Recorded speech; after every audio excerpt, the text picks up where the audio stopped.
हम जब जंगलों में रहते थे तब दो टाइप के इंसान होते थे, एक अल्फा और दूसरे बाकी सब। अल्फा शिकार करते थे और बाकी सभी में बांटते थे। इस बात का इस वीडियो से क्या लेना देना, समझ जाओगे। ध्रुव राठी ने एक रीसेंट वीडियो में कहा कि वो हिंदू एथीस्ट है और उसने रिलीजन और माइथोलॉजी पर अपने ओपिनियंस भी शेयर किए। अब हिंदू एथीस्ट पर मैंने भी एक वीडियो बनाई थी जिसमें मैंने कहा था, किसने बनाया ये मुजस्समा? मेरे अकॉर्डिंग ये हिंदू एथीस्ट वाली बात जितनी डिटेल में कही जानी चाहिए थी उतनी ध्रुव ने कही नहीं, शायद उसकी ऑडियंस की वजह से। अब मैं नहीं चाहता कि इतनी बड़ी ऑडियंस तक एथिज्म से रिलेटेड कोई भी बात गलत कॉन्टेक्स्ट में पहुंचे। ऑफ कोर्स अब ये वीडियो तो 1 करोड़ लोगों तक नहीं पहुंचेगी फिलहाल, मगर जितनों तक भी पहुंचेगी आई एम वेरी श्योर कि बहुत सही कॉन्टेक्स्ट में पहुंचेगी। क्या है कि सब्सक्राइबर्स कितने हैं उससे फर्क पड़ता है, मगर सब्सक्राइबर्स कौन है इससे ज्यादा फर्क पड़ता है। या तो ढेर सारे बाकी सब रख लो या फिर कुछ अल्फा। ध्रुव ने कहा कि मुझे कोई वाल्मीकि रामायण में एक भी गलती निकाल कर बता दो। अब मैं कुछ बोल दूंगा तो विवाद हो जाएगा। खैर प्रॉब्लम ये भी है ध्रुव भाई कि सभी ने वाल्मीकि रामायण नहीं पढ़ी, हमने तो रामायण सागर की पढ़ी है। ढेर सारे माइथोलॉजिकल स्टोरीज में से एक स्टोरी के एक वर्जन को सेंटर में रख के आप ये नहीं बोल सकते कि रिलीजन और माइथोलॉजी में तो कुछ बुरा है ही नहीं। ये तो लोग हैं जो उन्हें गलत कॉन्टेक्स्ट में ले लेते हैं। माइथोलॉजी के साथ प्रॉब्लम ही यही है कि उसे कोई भी किसी भी कॉन्टेक्स्ट में ले सकता है। कुछ लोग रिलीजियस बुक्स पढ़ के बहुत अच्छे हो जाते होंगे ऐसा मान लेते हैं, मगर बहुत सारे लोग उन्हीं बुक्स को पढ़ के टेररिज्म, कम्युनल हेट्रेड और सुपरस्टिशंस में पड़ जाते हैं। इस कम्युनिटी को लग रहा है कि इनकी रिलीजियस बुक सही है, इस कम्युनिटी को लग रहा है कि इनकी रिलीजियस बुक सही है, और इसी चक्कर में दोनों कम्युनिटीज बरसों से आपस में लड़ मर रही है। As a wise man once said, एक रिलीजन की क्रांति दूसरे रिलीजन के लिए टेररिज्म होती है। ध्रुव भाई तुम एथिस्ट हो, तुम इतने समझदार, इतने रैशनल हो कि दुनिया में हूँ, दुनिया का तलबगार नहीं हूँ, बाजार से गुजरा हूँ, खरीदार नहीं हूँ। मगर ये जो करोड़ों की भीड़ को तुम उसी बाजार से गुजार रहे हो जहाँ terrorism, casteism, superstitions, communal hatred, patriarchy और ना जाने क्या क्या बिक रहा है, ये तुम उनके साथ गलत कर रहे हो। क्योंकि वो भोले भाले आस्था में डूबे लोग तो उस बाजार से ना जाने क्या क्या खरीद कर घर ले आएंगे, और अब चूंकि उनके लिए तो सब कुछ ईश्वर से ही आया है तो कुछ चीज़ें सही और कुछ चीज़ें गलत कैसे हो जाएगी। इसके ऊपर लोगों तक ईश्वर की बातें पहुंचा भी कौन रहे हैं? ये धर्म के ठेकेदार। You are a good speaker का मतलब? तो क्या मतलब इतने रैशनल और समझदार होने का जब एंड में समाज की बागडोर हम इन लोगों के हाथ में ही दे दें? बोलिए जय सिया राम। एथिस्ट जावेद अख्तर के जय सिया राम के नारे में और इस ब्रेन वॉश भीड़ के नारों में फर्क है। रिलीजन में सच में क्या अच्छा है ये छांटने की क्षमता आप में एथिस्ट होने के बाद, रैशनल होने के बाद ही आती है। इसीलिए रैशनलिटी से पहले लोगों को रिलीजन की तरफ मत धकेलो, उन्हें रिडल सॉल्व करने के लिए मत दो कि तीतर के दो आगे तीतर, तीतर के दो पीछे तीतर, बोलो कितने तीतर। सामने रख दो ना, गिन के बता देगा 3 तीतर।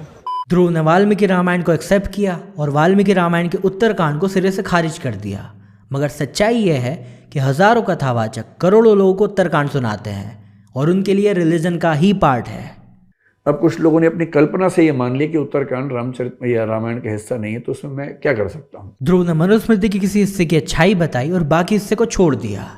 ध्रुव ने कहा कि महाभारत में बार बार लिखा गया है अहिंसा परमो धर्म। सही बात है, मगर धर्म के ठेकेदार तो लोगों को कोई और ही श्लोक सुनाकर हिंसा के लिए भड़का रहे हैं। अहिंसा परमो धर्मा पर हिंसा धर्मो तथैव च। नहीं भाई, वो हिंसा वाला श्लोक किताब में नहीं लिखा है।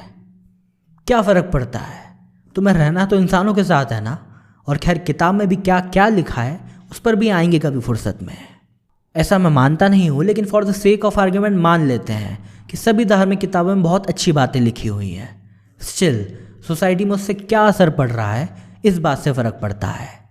धर्म के नाम पर लोगों तक क्या बातें पहुंच रही है इस बात से फ़र्क पड़ता है, ना कि किसी फलानी बुक में क्या लिखा हुआ है उस बात से। ध्रुव ने रामचरितमानस की एक चौपाई की तारीफ की और ढोल गवा शूद्र पशु नारी को छोड़ दिया। भाई लेकिन ताड़न का मतलब तो टीचिंग होता है। अब प्रॉब्लम यह है ध्रुव भाई कि तुम तो कलाबाजी दिखाते हुए एक पैर में जूता पहन के लंगड़ी खेल गए, मगर आम आदमी तो सीधे ही चलेगा ना। अरे आदमी जूता लेगा तो जोड़ी ही लेगा ना। ध्रुव ने कहा मैं लोगों को रिलीजन से ही अच्छी चीज़ें सिखा रहा हूँ। सर आप जो कह रहे हैं वो बहस के लिए, सुनने के लिए अच्छा है, लेकिन प्रैक्टिकल नहीं है। रिलीजन में जो अच्छी चीज़ें वो अपने साथ रख लो, बहुत अच्छी बात है। मैं भी एडवाइस देता हूँ, मगर किसको? मैं जिन लोगों से बात कह रहा हूँ और तुम जिन लोगों से बात कह रहे हो उनमें फ़र्क है। मैं किसी भी रिलीजियस इंसान को ये कभी नहीं कहूँगा कि जो रिलीजन की नदी बह रही है इसमें से जो कुछ अच्छा मिले वो छान कर ले आओ, क्योंकि छानने की क्षमता उसमें है नहीं। और उसकी वजह यह है कि वो आस्था में है। इन शॉर्ट, रिलीजियस इंसान को किशन भाई थोड़ा और नीचे वाली एडवाइस मत दो। थोड़ा नीचे बोल बोल के कितना नीचे लेके आ गया तू। ध्रुव ने कहा कि इस बात से फर्क नहीं पड़ता कि राम एक डिवाइन अवतार थे, एक इंसान थे या लिटरली एक कैरेक्टर थे। भाई आपका आवाज किधर तो बुद्धि है क्या लगता मेरे को। इस बात से फर्क नहीं पड़ता कि राम एक एक्स्ट्रॉर्डिनरी राजा थे या भगवान के अवतार। मैंने भी तेरा थोबड़ा किधर सुनेला लगता है रे। ध्रुव राठी सेट, चाहे कोई हिंदू, मुस्लिम, सिख, ईसाई या एथिस्ट क्यों ना हो, राम सबके हैं। एक बार पूछ तो ले हमसे भाई। मेरी आंखों में तो देख मेरे भाई। यही बात कोई मोहम्मद और जीसस के बारे में कहें, जिससे कुछ कम्युनिटीज डिसएग्री करें और फिर सोसाइटी में केओस हो। जहां ऑलरेडी हिंदुस्तान में रहना होगा तो जय श्री राम कहना होगा, जो राम का नहीं वो किसी काम का नहीं चल ही रहा है, वहां तुम भी कहाँ शुरू हो गए। और जिन कम्युनिटीज़ के बिहाफ पर बोल रहे हो उनसे एक बार पूछ तो लो कि तुम जो ऑफर कर रहे हो उन्हें चाहिए भी क्या। यही गलती तो फेथ हेड्स भी करते हैं, अपना रिलीजन, अपना कल्चर, अपने हीरोज दूसरों पर थोपते हैं। ताड़न का अधिकारी समझकर समाज के जैसे एक बड़े हिस्से के साथ सदियों तक प्रताड़ना हुई, उनसे एक बार पूछ तो लो उन्हें यह सब फिर से दोबारा चाहिए भी क्या। ध्रुव ने कहा कि महात्मा गांधी भी राम भक्त थे, मगर आजकल नाथूराम गोडसे के भक्त राम को हाईजैक करने की कोशिश कर रहे हैं।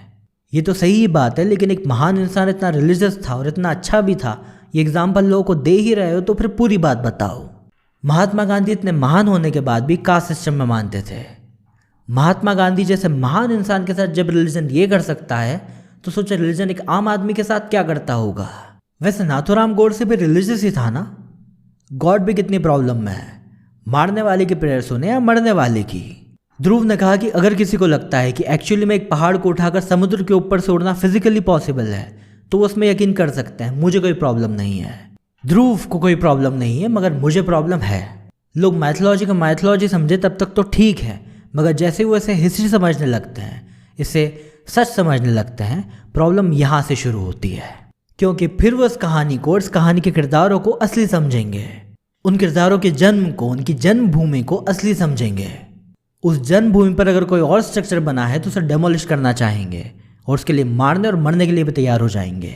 और फिर होगी दो कम्युनिटीज़ के बीच में वॉर, जिसमें कभी दंगे होंगे तो कभी टेररिस्ट अटैक, और जान जाएगी मासूम भोले वाले लोगों की। वैसे डेमोलिशन से याद आया, कल डेट क्या थी? आई होप आप समझ गए होंगे कि इन हिंदू एथिस्ट, मुस्लिम एथिस्ट टर्म्स को पालने में प्रॉब्लम क्या है। जिसको सारी दुनिया ने टाल रखा है उसको आपने पाल रखा है। आपको पता ही नहीं चलेगा कि कब आप धर्म की धारा में बह गए। प्लस बहुत इजी हो जाता है कि हम तो रिलीजन के रास्ते में नहीं आ रहे, हम तो सही गलत के बीच में नहीं बोल रहे, जिसको जो मानना है मानो, जिसको जो करना है करो। सही गलत के बीच में बोलना पड़ता है, चुनौतियों से लड़ना पड़ता है, शिकार करना पड़ता है। मैं अपने आप को इंडियन एथिस्ट कहता हूँ क्योंकि मुझे ये टर्म अल्फा लगता है और दूसरे टर्म्स बाकी सब।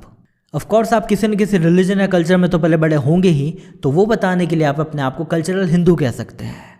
जैसे रिचर्ड डॉकिंस अपने आप को कल्चरल क्रिश्चियन कहते हैं, जैसे नसीरुद्दीन शाह और जावेद अख्तर अपने आप को कल्चरल मुस्लिम कहते हैं। ये हिंदू एथिस्ट, मुस्लिम एथिस्ट, क्रिश्चियन एथिस्ट तो वो नाम है जो सोसाइटी आपको खुद ही दे देगी, आपको कैरी करने की ज़रूरत नहीं है। अपने साथ मत जोड़िए हमको। इस वीडियो की कुछ बातें शायद कुछ लोगों को पसंद ना आए, मगर अब लोगों की पसंद की बातें तो वैसे भी ढेर सारे चैनल्स कर ही रहे हैं। तो कुछ चैनल्स ऐसे भी होने चाहिए जहां लोग वो बातें सुन सके जो उन्हें सुनने की ज़रूरत है। अब ये कल्चरल हिंदू और हिंदू एथिस्ट जैसे वर्ड्स भी हमारी जनरेशन को इसलिए यूज़ करने पड़ रहे हैं क्योंकि हम लोग रिलीजियस फैमिली में पैदा हुए हैं। हो सकता है कुछ डिकेड्स बाद शायद इसकी ज़रूरत भी ना पड़े क्योंकि बच्चे भी एथिस्ट फैमिली में पैदा होंगे। अच्छा है, कोई सज़र नहीं चलेगी, ना ही बालों पे और ना ही